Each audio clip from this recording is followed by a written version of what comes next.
you're back here on Healthy Living. Nurse Shelly, RN nurse. You do a lot of different things here at the hospital. You've joined us here. We are in the stress testing lab. I guess that's what we call it, isn't it? Yes, and I'm really excited about this. Dr. Ford suggested that I might need a stress test. So now I'd kind of like to know if we're simulating this and someone comes in and needs a stress test, why would that be? And what is a stress test? Okay, a stress test is a non-invasive way of checking your blood flow to the coronary arteries, both at rest and with exercise. And in your case, you sound like you're an outpatient. Mm-hmm. Have you had chest pain or shortness of breath? Exactly, and so I think that's what they wanted to do that for. Okay, those are great reasons why you need a nuclear stress test.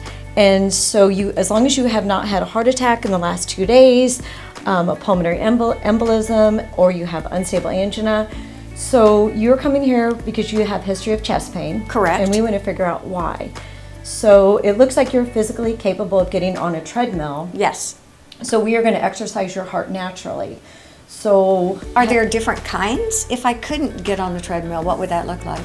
That would be a chemical stress test, and so you would be getting LexiScan, and that is for people that can't walk, they have a bad knee, they're just older, and they can't get up on a treadmill. So we'll give them a chemical that will exercise their heart internally. We may have them get on the treadmill very slow, just because it helps with some of the side effects, because the inside of your body is exercising, but the outside of your body is not exercising. So a lot of people will get a little nausea, they'll get shortness of breath, chest pain, like the rim is spinning, and so we may just have them go real slow, but we are really exercising their heart chemically. But you are going to be doing the treadmill. So what can I expect? We're probably going to take a quick break while we kind of rig me up. What are you actually going to be doing? Okay, I'm going to be putting you on a 12-lead cardiac monitor. Okay. I'll be checking your blood pressure, and I'll be checking your blood pressure before the test and during the test a few times, and after the test. Okay. And then we'll get you on the treadmill, and based on your age, we have a target heart rate that we'd like to get to. Okay. And that's usually 85%. And we'd like you to get to the 85%, and then we want you to walk for at least another minute past that. And then after that, then when you come back here, we'll check your blood pressure, and then you go back for your second set of pictures. The first set of pictures is they're taking pictures of your heart when it's resting. They want to check the blood flow. All right. And then the second set of pictures is they want to check the blood flow to your heart when it's exercising. And then they compare the two. And sometimes, like if you've had open heart surgery, or you've had a myocardial infarction, a heart attack, then there may be decreased blood flow to your imaging ahead of time. Okay. And then afterwards they can see what the result is. They can compare the two. You may have abnormal for both, and if you have abnormal for both, then they may send you to a cardiac cath, and that's more of an invasive intervention. So this is more of a diagnostic technique, just to find out where I am. Yes, and a lot of people will come get this test if they're having knee surgery, or kind of like a pre-op, to make sure that their heart is strong enough. Somebody that might have had open heart surgery or stents, this may just be an extra test just to see how those stents are doing. Yep, to make sure the blood flow is still going. Well, let's do this. I'll let you kind of get me ready, and then we'll jump back on the treadmill so that you all can see what this is like. I tell you, I was really apprehensive coming in, and now I'm feeling much more comfortable already. Well, I also think if you're going to have a complication, which is very rare here, I would rather you be in a controlled setting where we have a crash cart, you have a doctor, you have an RN, and we can take care of you, rather than you on your own go to a fitness center and start working out and having chest pain, and then it may take a few minutes for EMS to get to you. Oh, this is great. Thank you. All right, Shelly, we are back. What do you want me to do? You want to tell them what you did to me? Okay. I have Debbie all hooked up to the 12-lead EKG. And there's 10 electrodes, but it's 12 different ways of looking at the heart, and we will be continuously monitoring her on the machine. And so prior to calling the doctor in, I'm going to get a blood pressure. And while she's getting ready to do that, if I can say that I really thought I was going to be in a gown and all of these things, and you were like, no, when you come in outpatient, you get orders what to wear, tennis shoes. I did not oblige and wear something comfortable because I had to do other TV shows. But basically, you gave me a lot of instructions. Just something comfortable, tennis shoes, no flip-flops, because you may sweat if you're on the treadmill for a period of time. So, but I'm going to check her blood pressure. Some things I want to make sure that she did not have or no caffeine. Okay, I did not have a caffeine. For 24 hours, not even decaffeinated.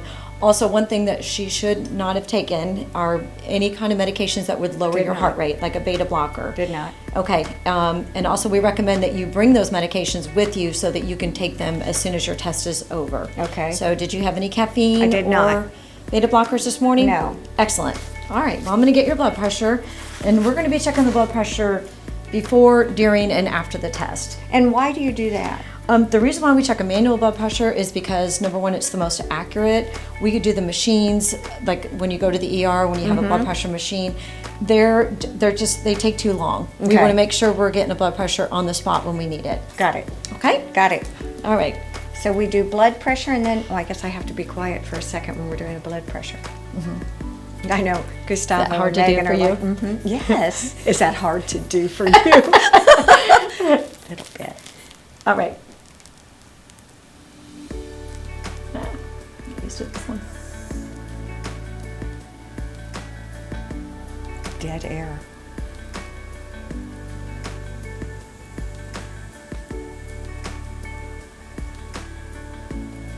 Excellent blood pressure, 110 over 64. All right.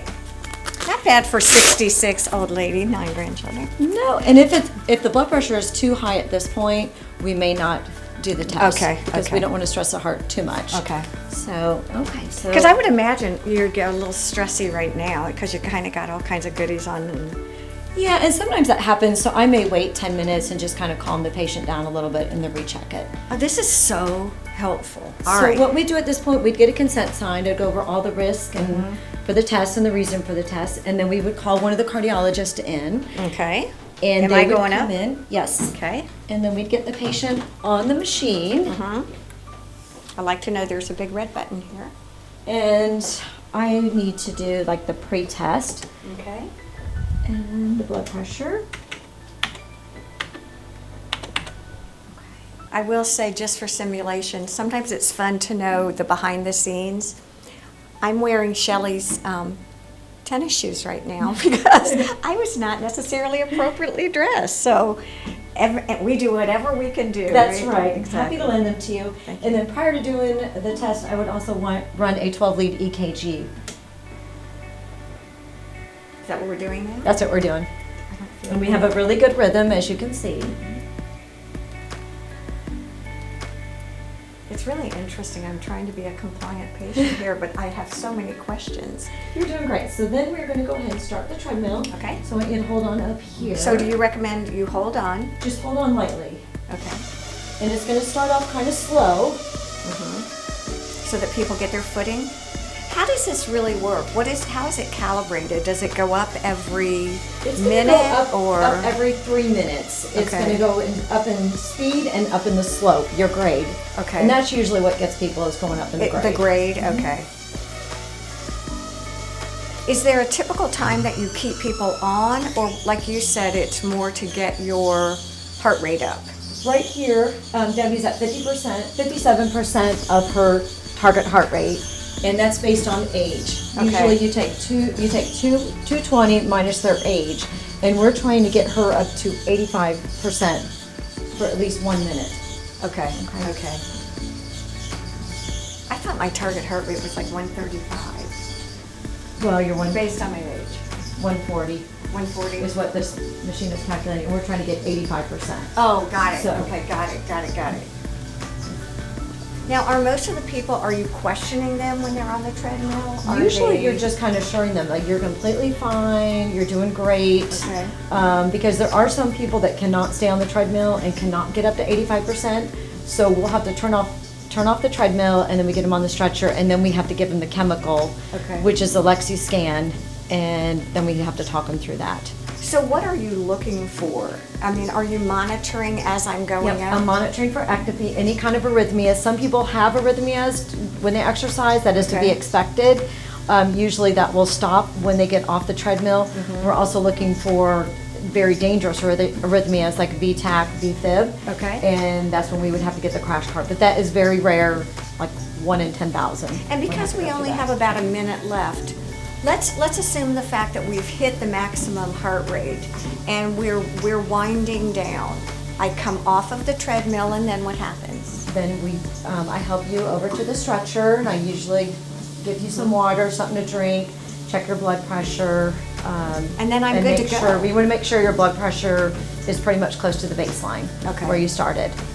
And then you're good to go? The doctor reads the results? Well, the doctor will leave the room, but then you have to go for your second set of pictures, and that will measure your blood flow to your heart with the exercise. And then the doctor later on that night will read both pictures, the before and after.